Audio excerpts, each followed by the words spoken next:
Друзья, когда Иудея была уже повержена и находилась в рабстве, объявился лжепророк, говоривший глупости. Осторожно, вы можете пребывать в бедности, и лжепророк обманет вас. Он улыбается, но у него нет Слова Божьего. Когда он проповедует, вы ничего не чувствуете. Посланник Божий говорит слова Божии. Книга Иеремии, глава 29, стих 31. «Пошли ко всем поселенцам сказать: так говорит Господь о Шимае Нехеламитянине. За то, что Шимаия о вас пророчествует, а я не посылал его, и обнадеживает вас ложно.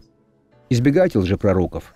Теперь я помолюсь за вас. Отец, я благословляю того христианина, который не очень понимает Твое Слово, но любит Тебя.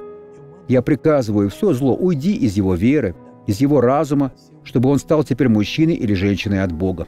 Будьте исцелены и благословлены во имя Иисуса. Аминь.